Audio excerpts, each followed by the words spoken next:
Hello and welcome back to my channel. As I have noticed a lot of new GeoGuessr players in the community recently, I decided to make this video to tell you about 10 things that new players should learn to become better at GeoGuessr.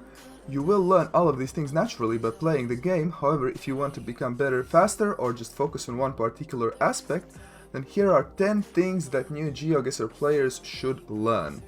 Number one thing that new GeoGuessr players should learn is which countries in the world are covered by Google Street View. You pick this up fairly quickly by just playing the game, however you can head on here to just check which countries are covered and see which countries not to guess.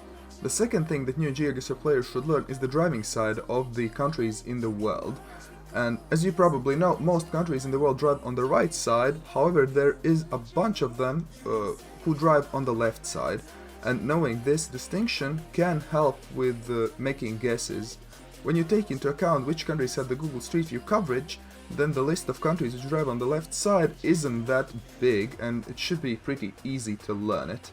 The third thing you should learn is country flags. They come up from time to time and it's especially useful to know them on some small island nations where if you don't know the country flag you will lose tons of points. So knowing the flags can really help in these situations.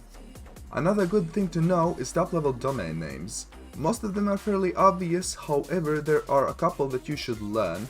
For example, the .rs stands for Serbia and .si stands for Slovenia and etc. The fifth thing you should learn is how different alphabets look in different countries. There's no need to learn the alphabets themselves, it's just very useful to know what letters are in which alphabets so you can distinguish them better. It is particularly useful in European countries because each country basically speaks its own language, and when you see a text it can really help knowing which countries could it be just based on the letters used in the text.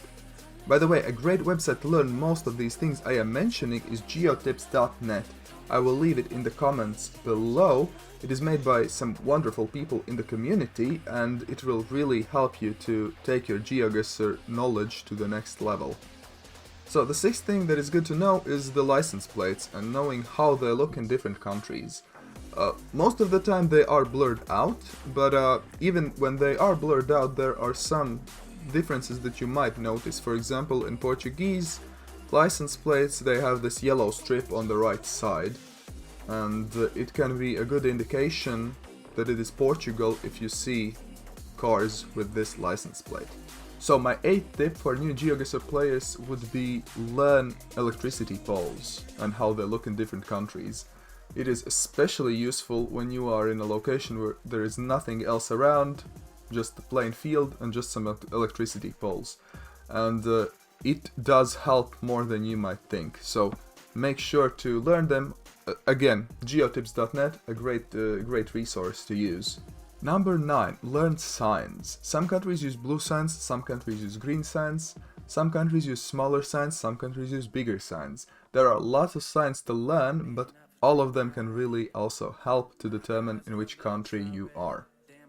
Number 10 is the broadest category of them all, and some people really don't like to use it, but still I will mention it because it can be very useful, and it is meta. Meta is basically everything you wouldn't see by actually being there in that location in real life, and the most obvious example of meta is the Google car, how it looks.